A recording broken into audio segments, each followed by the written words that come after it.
Hello and welcome to Friday's, well, hopefully second edition of Cracking the Cryptic, where we're going to be having a look at a puzzle. I think this is a debut on the channel for Kainapple. I hope I'm saying that correctly. And a puzzle called Paper Snowflake. And I'll let you in to a little secret as to why we're attempting this. It's because none other than the great Marty Sears has said this is a brilliant puzzle. I will certainly say it's got the most bizarre rule set. It's a very simple rule set, but I've never seen anything like it. And Marty says this is wonderful. I found it actually on Logic Masters Germany, but it hasn't had enough solves yet to get a rating. So I'm hoping, I'm sure Marty's right. It's going to be brilliant if I can solve it. I'm very much looking forward to having a go at it. Paper Snowflake indeed is a very suitable title for this time of year, where it is, of course, freezing. Now, why is this the second edition of Cracking the Cryptic? Well, I'm relying on Mark, having done the crossword video earlier. I can't say whether he has or not for sure, because I'll let you in on a little secret. I'm actually recording this a few days before the Friday, and that is because I know I'm going to be away this coming Friday at something called the President's Putter, which is an annual event held at the golf course at Rye Golf Club. For old Oxford and Cambridge golfing blues, and we descend on there every January to play sort of serious fun. It's a knockout competition, scratch singles knockout, in the most ridiculous conditions. I mean, last year it was -8, which it's very difficult to play golf in -8. It's often sort of hail, snowstorms. So there might be some snowflakes. It's always cold, and anyway, it is a lot of fun. It's a lot of fun to see old friends. But knowing I'm going to be away, I'm recording this beforehand. It makes me a bit nostalgic, actually. I remember university times when I have when anything happens to do with the President's Putter or the Oxford and Cambridge Golf Society, and you recall going back to university. And in fact, actually, that reminds me, my dad's just moved house and moved to be much closer to Cambridge than he was before, and he went to Grantchester on Boxing Day to see the barrel race. So I think they have to push barrels around the streets every Boxing Day, and that's rather an interesting event. But he enjoyed it mightily, and was reminding me of I should read a bit of it actually. The Rupert Brooke poem. What's it called? The Old Vicarage at Grantchester. So let me just find that. Hang on a minute. Let me just do some clickage. Find that poem. If I can find it, I've got it here actually. Oh, it's quite long, isn't it? Yeah, no, I've forgotten. I've forgotten how long it was. It's too long. Maybe I'll just read the end of it. It's got this beautiful ending, which is it was written by Rupert Brooke. He's a really interesting character, because he was on the fringes of the Bloomsbury Group, which was a sort of group of very literary figures who inhabited Cambridge in the early 20th century. People like John Maynard Keynes and Virginia Woolf, I think. And Rupert Brooke at that time was described as being the most handsome man in England. Now, when I was at Cambridge, I wasn't known by that sobriquet, alas.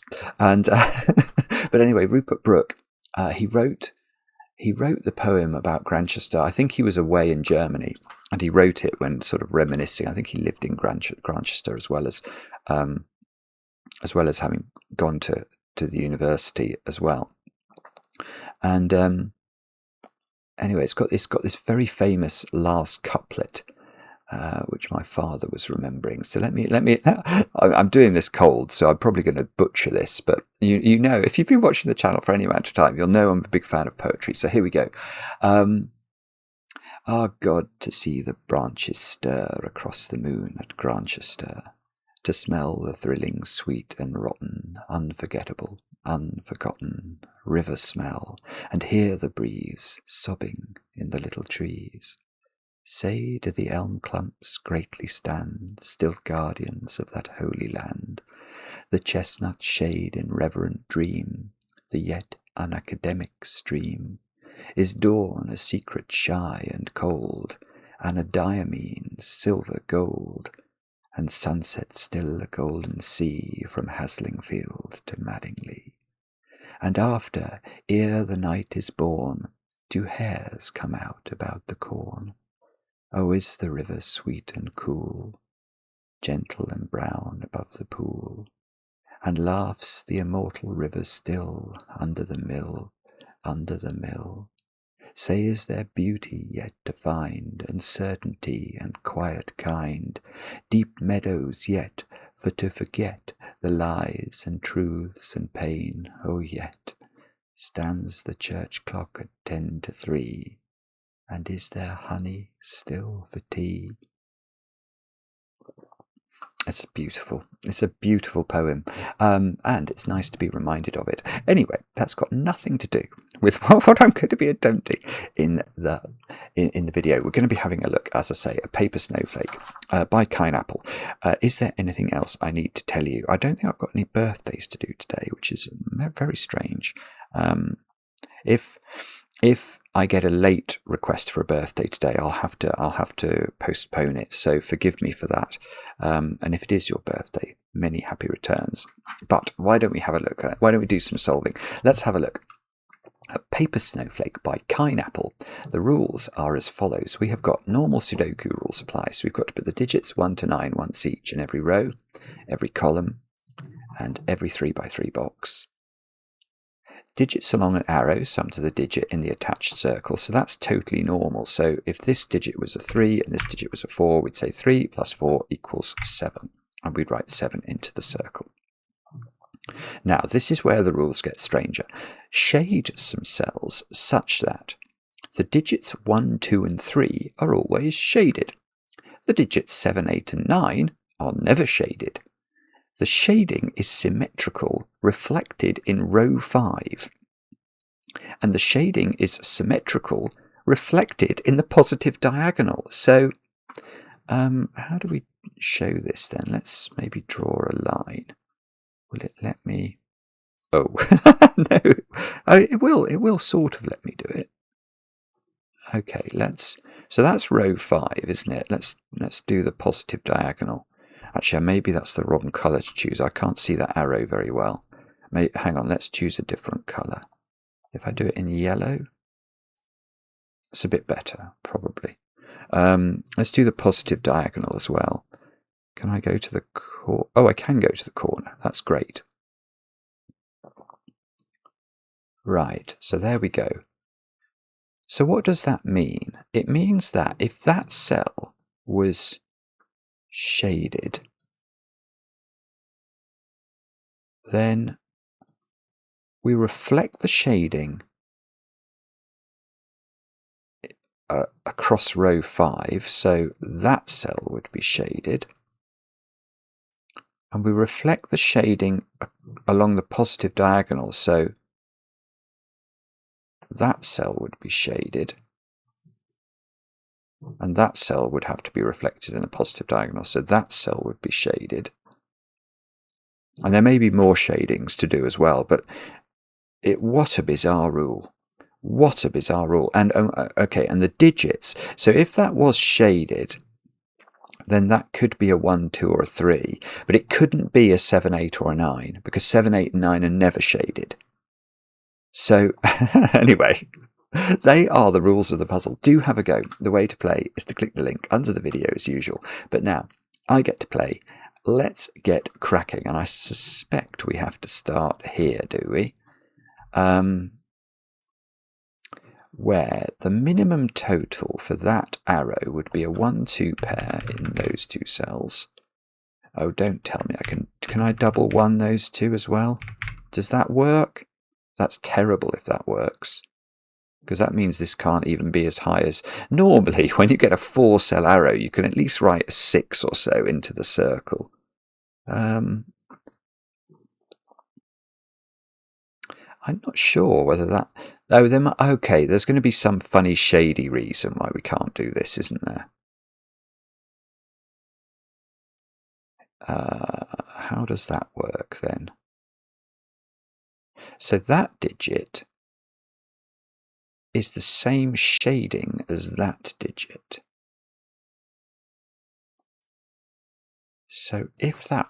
Oh, okay. So if that was a 2, that would be... What was the rule? That's a shaded digit then. Because 1, 2, and 3 are always shaded. So, and then reflecting that shading through row 5 would mean this is shaded. So that couldn't be a 7, 8, or 9, because it would be a shaded cell, and 7, 8, and 9 are never shaded. I keep having to look at the rules to check I understand them, and I'm still not sure I do. So, but could that be a middly digit then? Because it doesn't say anything about 4, 5, and 6. So 4, 5, and 6, presumably, they could be shaded or unshaded. Ah, that's horrendous. Right, so this is fine then. Because if that is shaded, which precludes it from being 7, 8, and 9, but it doesn't prevent it from being 5 or 6, which it clearly can be, because this only adds up to 5 in this sort of extreme situation. That's very distressing. Well, maybe we can prove this isn't... Oh no, I see, because if this is unshaded, then this is unshaded. But then that could be a middly digit. Oh, it's all scuppered.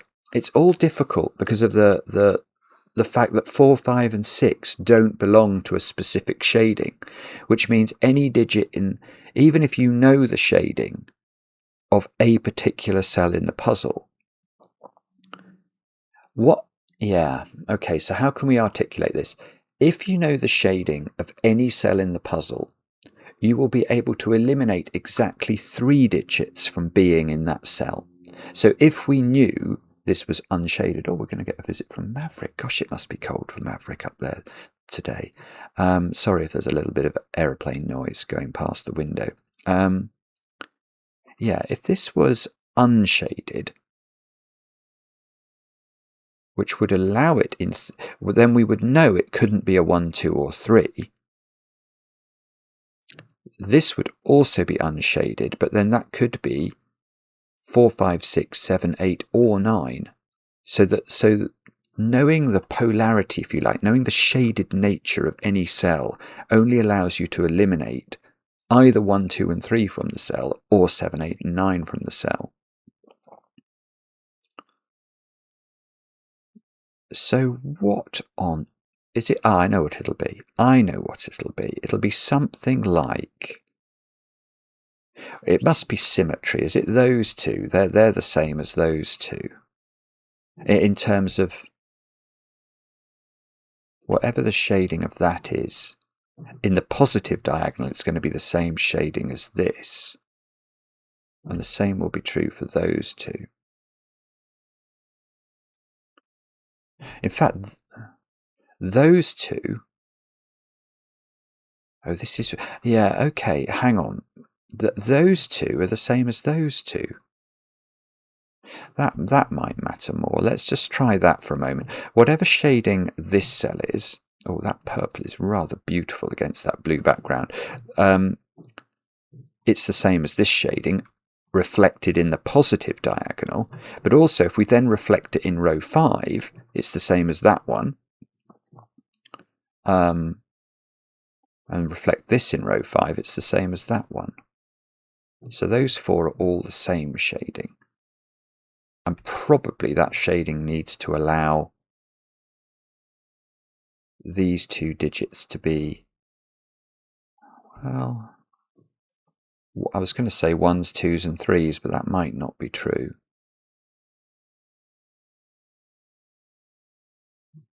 I mean, yeah, the problem is if the purple shading is equivalent to unshadedness, then the purple digits would be selectable from 4, 5, 6, 7, 8, and 9.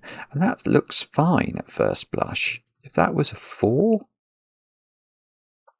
and that was a 1, 2 pair, and that was a 1, 4, that would only take this up to 8, which is perfectly possible.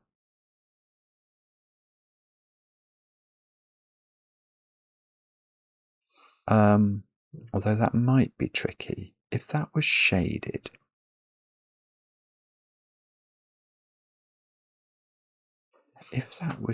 no, sorry, I'm now getting my nomenclature. Well, what I'm thinking of is if this is not a 1, 2, 3 digit. If this is not a 1, 2, 3 digit, it's a minimum 4. Which means this is 4, 5, this is at least 8, so that has to be shaded as well. I don't think that works. So sorry, maybe I don't have to think about box 5 at all. Maybe you just have to think about this cell. If that cell is unshaded, whatever colour we're eventually going to alight upon for unshadedness, if this was unshaded, I don't think you can make the arrow work, because if this is unshaded, it becomes 4, 5, 6, 7, 8, or 9. It couldn't be 1, 2, or 3 because that's always shaded. And now we've got a real pickle to fill this arrow because of the sort of contradistinction between these two cells, the fact that they share a shading. Why do I say that? Well, the minimum value of this is 4, if it can't be 1, 2, and 3 or 3. Now that means that this arrow is adding up to at least 8, which means this has to be purple shading, doesn't it? Because it has to be a shading that accommodates the 7, 8, and 9. So this would be purple. Reflect that in row 5, this would be purple. And now the minimum value of this is also 4, so the minimum value of those two cells together is now 9, and we've still got 2 arrow cells to add in to make this cell. So it breaks, it's too much. So we didn't actually need to do the propagation of this shading. We just had to consider this specific cell and this arrow to learn that purple is the shaded colour, which is quite good. So purple can be shaded. And now we've got to come up with a colour for unshadedness. Now, and we have to, yeah, so in whatever the colour of this is, hang on, what colour should we make it that's going to show up? Or maybe I should change purple. Can I get away with green there? It's not too bad, although that might not be good when I put digits. It doesn't look too bad. What about pencil marks? No, I think that might work. Yeah, okay. So if this is green, then reflecting that around the positive diagonal makes this green, but reflecting that around row 5 makes this green. And similarly for this. So these are all the same shading. I don't think they can be purple shading. Because if green was the same colour as purple, then where would you put 7, 8, and 9 in this box? 7, 8, 9 have to go in what we're calling the green shading. So if green was purple, there's not enough room for 7, 8, and 9. So green is the different shading to purple. So green, according to the rules, is the 7, 8. It's the unshaded colour. And purple is the shaded colour. And green, and possibly this one might be green or purple, we don't know, but green has to accommodate 7, 8, and 9. Yeah, this is okay. That's lovely. So the central digit is green, actually. Because remember, having established that green is the unshaded colour, the only digits you can put in green are the digits 4, 5, 6, 7, 8, and 9. So these two cells, well, in fact, that actually, I was going to say they can't contain 7, 8, and 9. That's true, but actually, thinking about that further, they must be a 4, 5 pair, because this must be a single-digit total for the arrow. So that's our first digit. Now, 9 is now a green cell, because that's the nature of green. And 7, 8, and 9 in the middle box have to be in those 3 cells. And this cell in the middle is green. And that's got to be reflected there. And it's got to be reflected in row 5 here.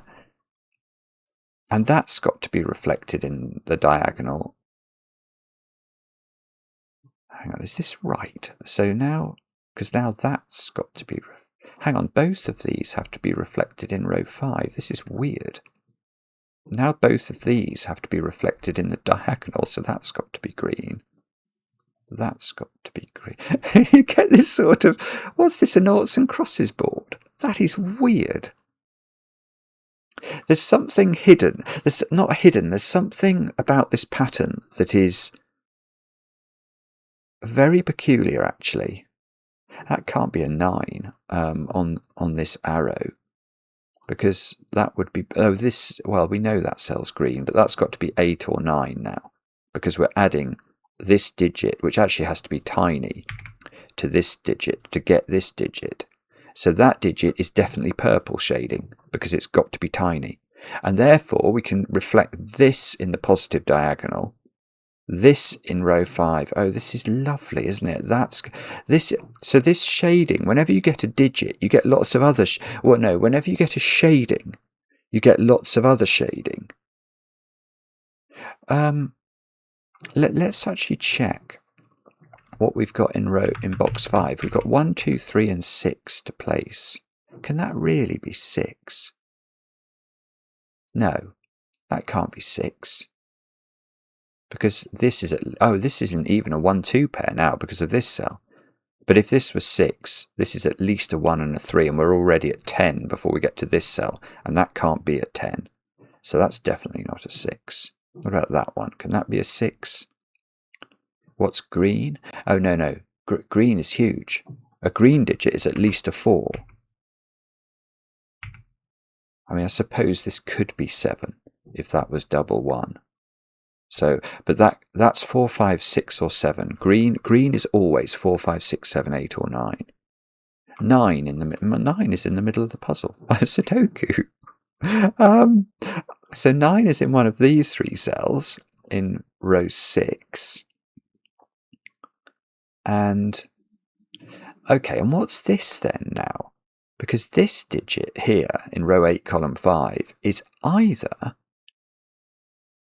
Well, it's got 4 at least on its arrow. So it's, oh no, that's rotten. It could be a 6. And 6 can be either shading. If I could eliminate 4 from this cell, say it was 5, even if that was double 1, this would get to 7, and we would know it's shading for sure. But if it could be a middly digit, we can't say what colour it is, because middly digits can go in either colour. It's probably this arrow, isn't it, somehow? Or, actually, hang on. That one is the same shading as that one. That probably means something as well.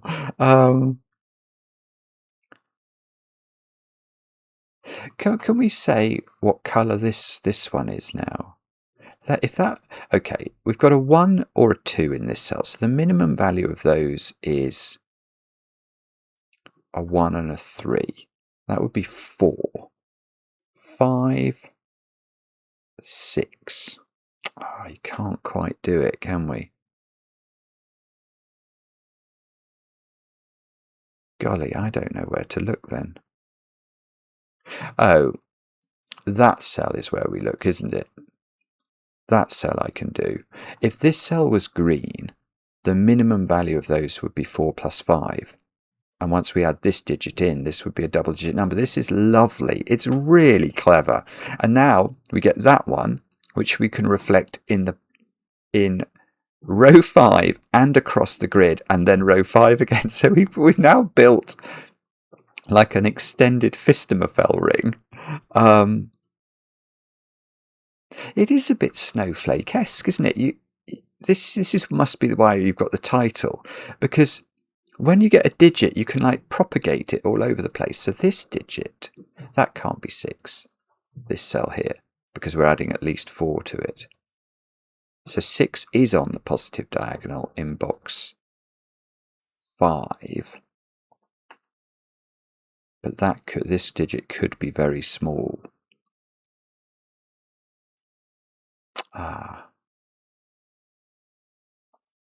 And we now know this digit is likely to be very small as well, don't we?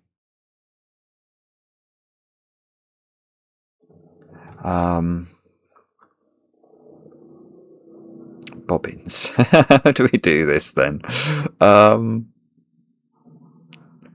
What do you think we're meant to look for next? I'm not sure whether it's going to be Sudoku logic or arrow logic.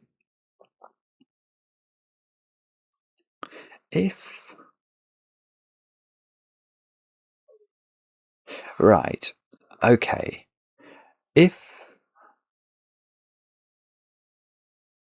I think it might be those two cells actually.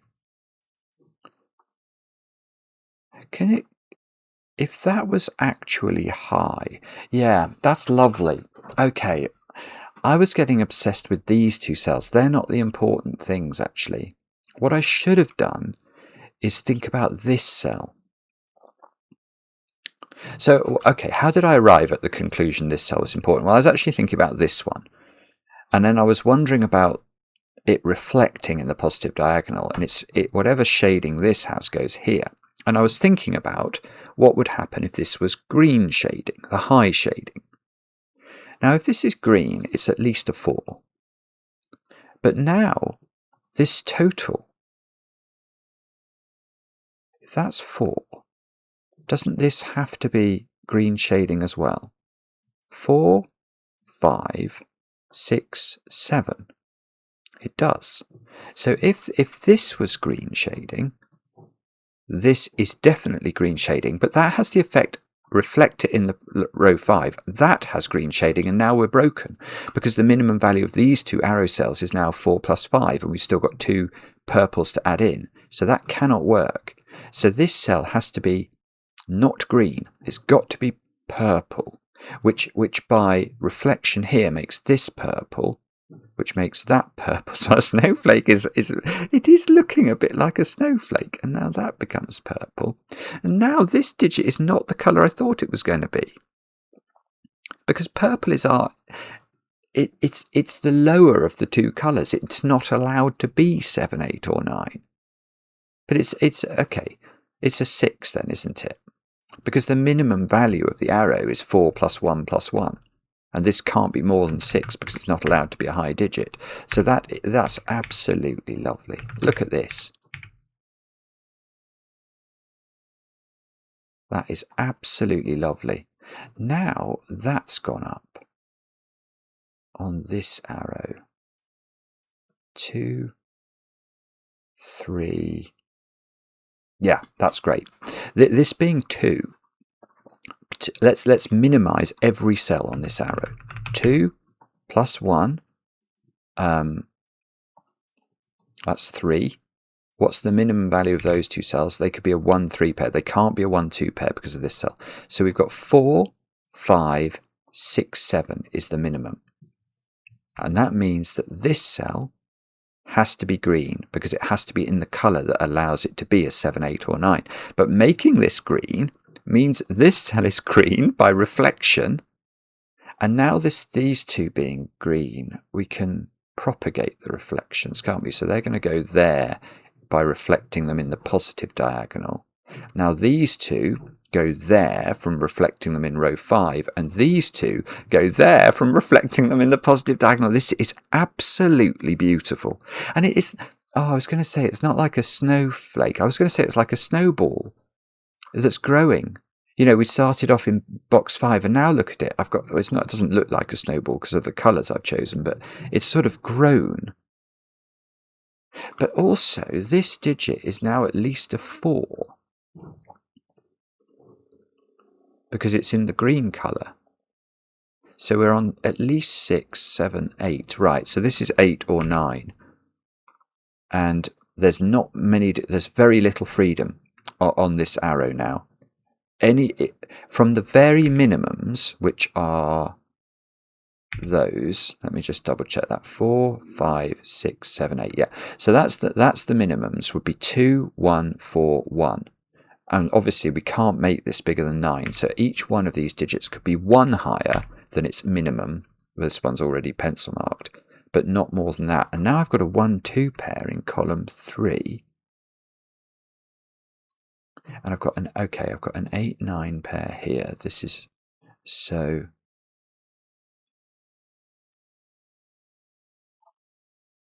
Right, this can't be a 1. That's beautiful again. This is really well said. If this is a 1, both of those become 2. And remember, there's 1 degree of freedom. So if I make both of these a 2, this will get too big. 2, 2, 2, and 4 is 10. So that's got to be a 1. Sorry, that's got to be a 2. So this is a 1. This is a 1.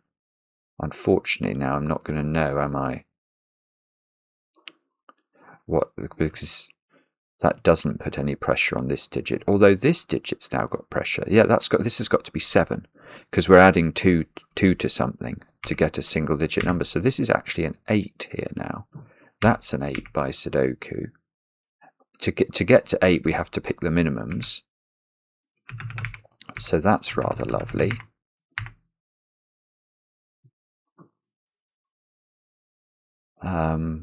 Oh, my phone's going crazy. Good grief.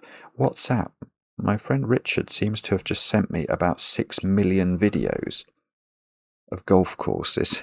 Thank you, Richard. That 4 is doing some work. That's got to be a 4. That's got to be a 5. 8. 8 is a green digit. It cannot be a purple digit, so that's an 8 by Sudoku. And that's lovely, because once we get a green digit, we can reflect it everywhere. Boom, boom, boom. Okay, it's now looking more snowflake-like and less snowball-like again.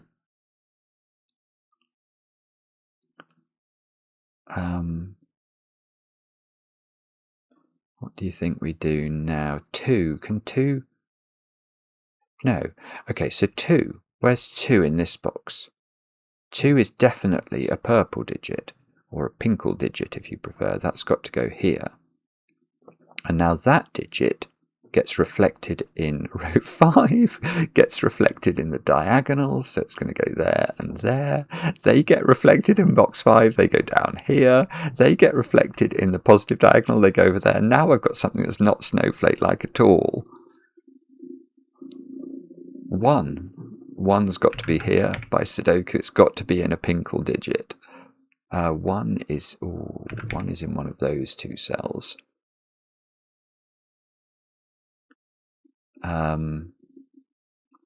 What do we need in this row? 3, 4, 6. I don't think we'll be able to do that. I might be wrong, but that can't be 4 because of the 4 here. But 6 and 4 can go in either colour. So 3, oh, hang on, 3 can only go, yeah, 3 can only go in the green colour. No, that's wrong. No, 3 is in the pink colour. No, 3 can only go in the pink colour. So that's still good. That's still good. That seems to have to be a 6 then. So actually we get a 3, 4 pair here. So we need 5, 6, and 7 to complete box 6. Although we don't seem to know very much at all about 5, 6s, and 7s. And in this box we need 3, 7. Where's 7 going? In box 4. It's got to go in a green cell so I can put it in. So this isn't 7. These 2 digits are 3 and 5. And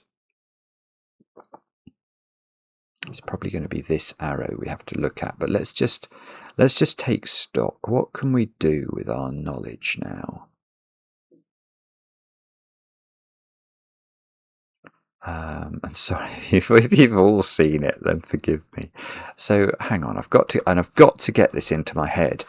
So green is high, purple is low.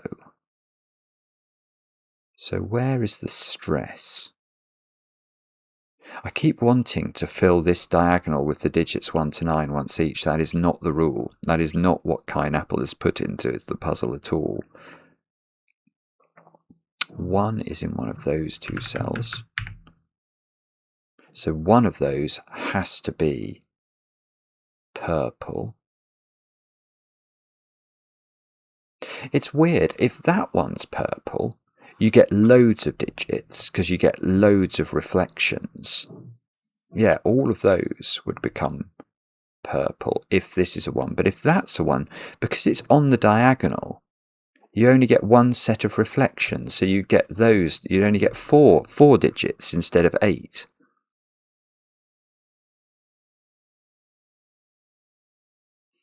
Oh, bother, I can't see it. It's probably Sudoku. Sometimes when grids are this colourful, I get a bit blind to the Sudoku implications. You're all going to say, no, you're always blind to the Sudoku implications, and that would be fair. Bother. Okay. What about 1 in box 8? That's okay. 1 has to be a purple digit. That can't be a 1 and that can't be a 1, so that's a 1. That's great. That's actually important, believe it or not, because now that being a purple digit, which it is now because it's a 1, is going to allow me to do the more dramatic variation of extending the purplage. Now, that's a 1 by Sudoku. That's simply Sudoku. You can't put a 1 in a green digit, so this is a 1. How many 1s have we got? All of them. All of the 1s are done. Right, let's try 2s. 2s. I've got 3 2s in the grid, but I have to put 2 into purple cells. But this isn't necessarily the total amount of purple cells, is it? There could be more purple cells. Maybe it's this arrow then. Okay, what are the options for this cell? This is the sum of the arrow and it's green. So this is 4, 5, 6. It can't be 7, 8 or 9. It can't be 4 because you can't put 1 on the arrow. So it's 5, 6, 8 or 9.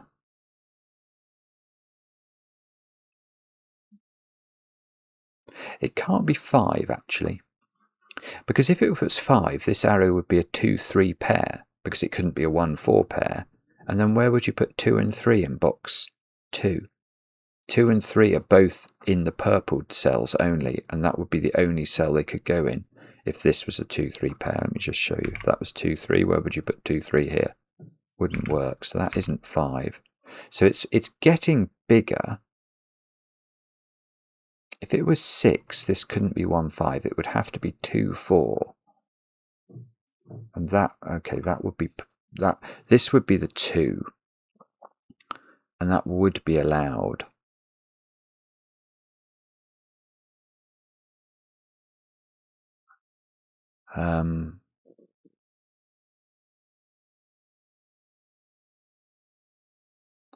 Not sure, and if that's 8 or 9, I think it probably becomes very straightforward. Oh dear, sorry. Let's try. What else could it be? 4? Oh, nearly. But 4 can be in either colour, so although I know that there's a 4 in one of those two, it could actually live in either.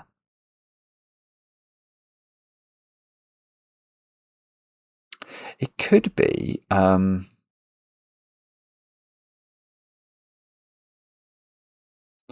Yeah, it could be, like if you look at that cell,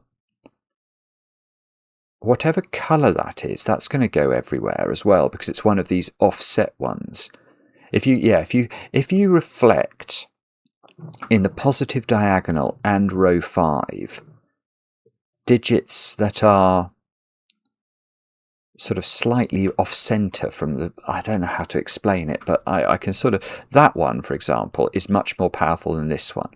This one will only give rise to those reflections. It's a bit like the corner digit, whereas that one will give rise to lots and lots because it's going to cause those to appear. So it's probably, nearly. You see, I can almost, it doesn't quite work, I can almost say that this pattern here, these are all the same shading, these cells, you can almost say they can't be pink or purple. Because if they were purple, where are you putting 7, 8, and 9 in column 2? Is the thing I was noticing. And the answer is, you can just do it. There's an 8 here, you could put a 7 and a 9 into those cells. But that's the only way you could do it. So it's going to be something like that, isn't it? It's going to be difficulties with either putting 1, 2, and 3 into a row or column or box, or 7, 8, and 9. So,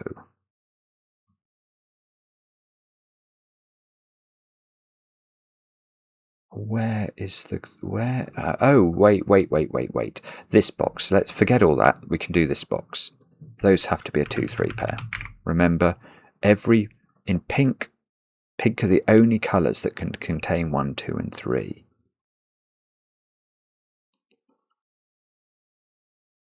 Oh no, okay, that hasn't worked actually.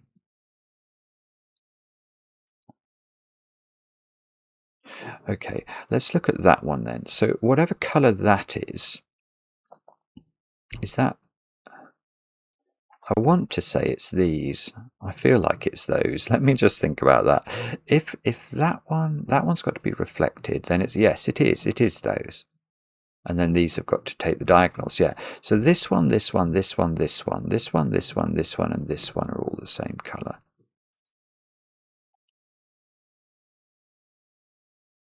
Yeah, and that does it. Right. That colour, yellow, is not, it's not purple. Yeah, I know yellow is not purple, but in this colour, in this puzzle, it's definitely not purple. Because if it was purple, let's just make it purple for a moment. Look at column 1. Where are we putting 7, 8, and 9? There's not enough space. They can't go in purple cells. So this colour is green. Now, okay, beautiful. I'm going to just carry on with that. So the corner digit here, how could that be purple? Because that's going to propagate into those cells. And again, I still haven't got enough space for 7, 8, and 9 in column 1. If all of these were the low colour, we've not got enough space. It can't be true. So they've got to be green as well.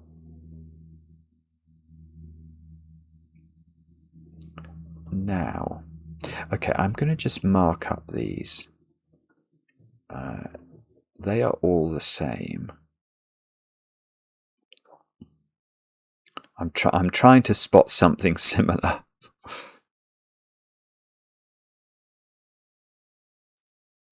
And am I failing? No, no, I am actually failing. Naughty Simon. If it would be quite difficult if yellow was green to put 1, 2, and 3 into row 7. You'd have to really try hard to do that. But you could do it. Oh, bother. Okay, so let's think about the arrow then. What do we know about the arrow? We know green is the high colour, so this digit is at least a 4. So it's 4, 5, 6. It can't be 7. Could it be 8? No, it can't be 8 because this digit can't be a 1. So that digit is 4, 5, or 6.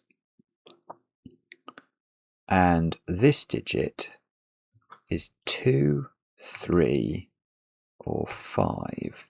It could be 5 if this was 4, couldn't it?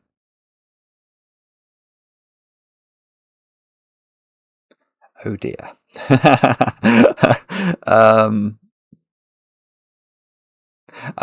No. All right, we're going to ask a different question. A much simpler question. Where's 2 in column 1? It's got to go there. It's got to be in a purple or a pinkle digit. So this isn't 2 anymore. Right, this not being able to be 2 means this can't be 6. Because 6, we could only have 6 here if this was a 2-4 pair. Now, oh, nearly. It's so nearly good. Where's 2 in this box? 2's got to be in one of those 2 cells in box 3, which means 2 is placed in box 2, which means that's lovely. So I get 2 and 3. I get 3 and 6. I get 3 and 3 and 5 into these cells now. These are now a 6, 7. That's a 5.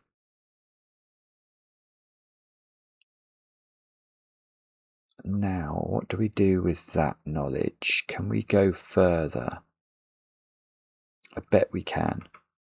So 2 in...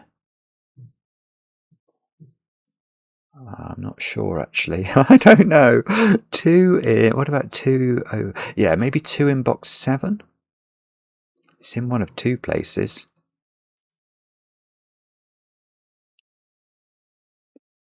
Which is nearly good. Oh,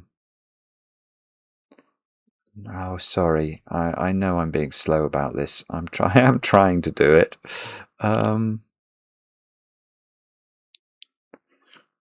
Okay. So where do we look next? Is it something to do with...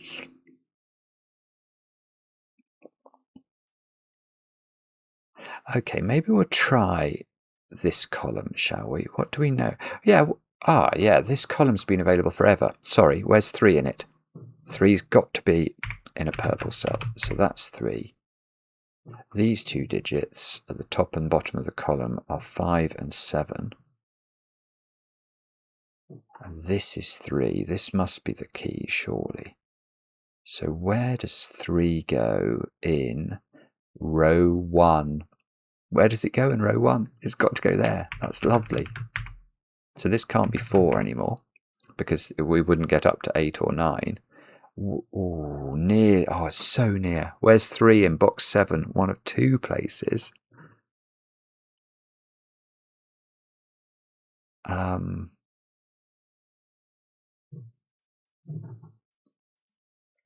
this digit must be 4, 5, or 6, because it sees 1, 2, and 3, and it can't be 7, 8, or 9. Wow, okay.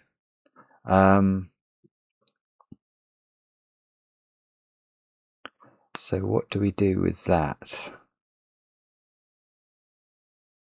I don't know.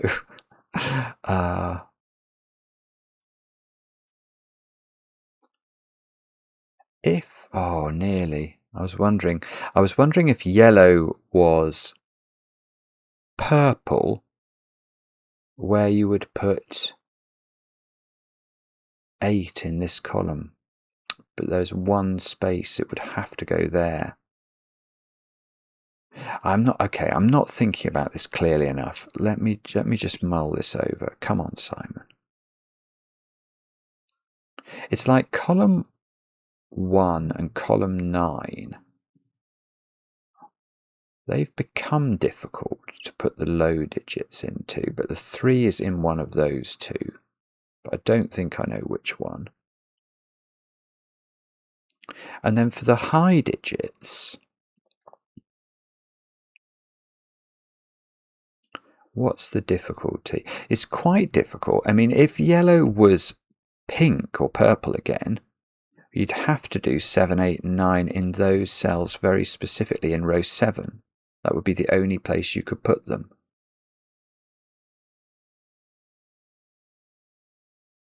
Which would be tricky indeed. Okay, so I don't really know what I'm doing here, do I? Is it going to be Sudoku somehow? It probably is. 1, 2, 3, 4, 5, 7, 8. No, 5, 8. Yeah, I mean, that's ridiculous. Well, look at this box. Those two cells, what are they? They can't be 7, because they see 7 there, so they're 5, 8, 9. And that makes a triple in the column, which means this is not a 5. It means this digit is 4 or 6. So I've now got a 4, 6 pair in this column. And that's probably important. Yeah, okay. So where in my 5, 8, 9 triple, where's the 5? It's down at the bottom here. So that digit's got to be a 7. This digit's got to be a 5, and now this digit is a 6. So this is a 9. Beautiful. There we go. We're off and running again. This digit is now a 9 by Sudoku. These digits are a 7, 8 pair. Now, that's got to do something. Where are 7, 8, and 9 in row 1? Oh, this 6 is... that was a silly question. A far more difficult question than the one I should have asked. Now, that's not 8. That's not 9. Which is a bad thing.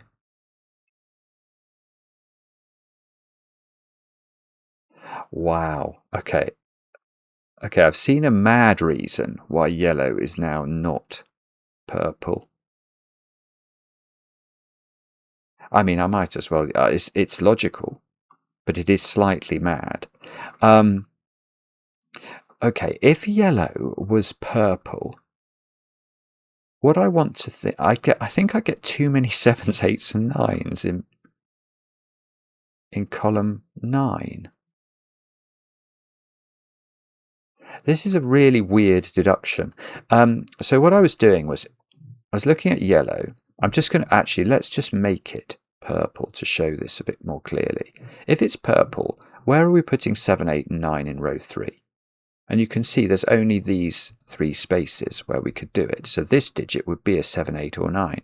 But that same logic is the same in row 7 by the symmetry. We'd have to put 7, 8, 9, 7, 8, 9, 7, 8, 9. So in this column, this cell, this cell, this cell, and this cell would all be selected from 7, 8, 9. But there are 4 digits, so you'd necessarily repeat a digit. So that cannot be right. And in fact, these cells, therefore, are green. And now, where's 3 in row 7? It's got to go here. I mean, it's just, this is a very special puzzle. It's incredibly unusual. Now, well, now I feel like we must surely have to look at the low digits, because we've just got so many more greens in the grid than we had a moment ago. 3 has to be in one of those 2 cells. Oh, for goodness sake, yeah, where look at column 7. Where are we? This has probably been available for, no, it probably hasn't actually. But where are the low digits in column 7? I need to put 1, 2, and 3 into purple cells. You can see where they have to go. So that probably does something. 2 is in one of those cells. So, okay. Now that's beautiful actually.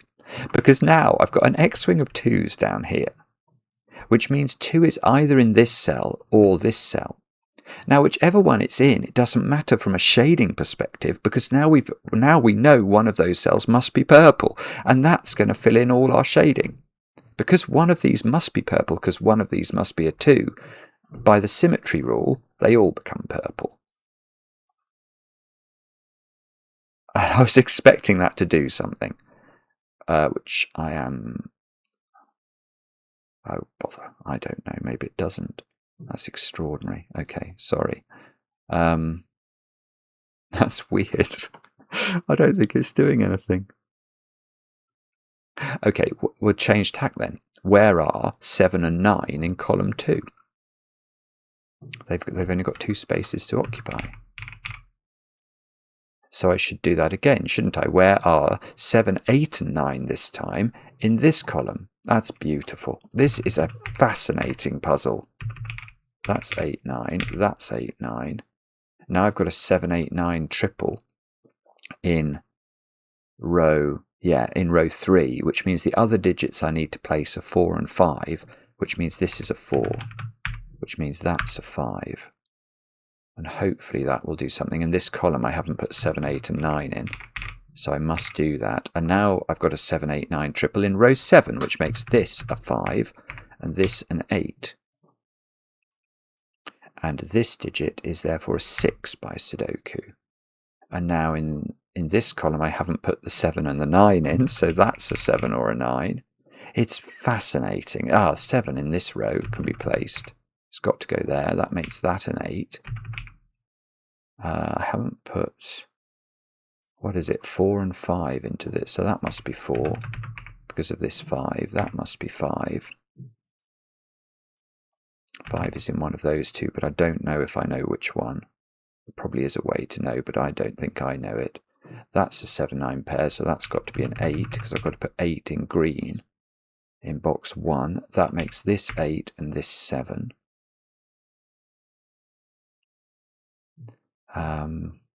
Now I've got a 7, 8, 9 triple in, maybe just column 3 is easier, isn't it? 4, 5 pair. Yeah, that's good. So that's 5, that's 4. So this is a 4 now by Sudoku. Therefore that's a 3 and that's a 2 to unwind my pencil marks. Now this digit ought to be a 6. This 7 is lovely. That's a 9. That's an 8. That's a 9. That's a 7. That's a 9. That's a 7. That's a 9. That's a 7. That's an 8. We definitely haven't got all distinct digits along this diagonal. And I think we must be there, unless I've made an error. That will be a 5.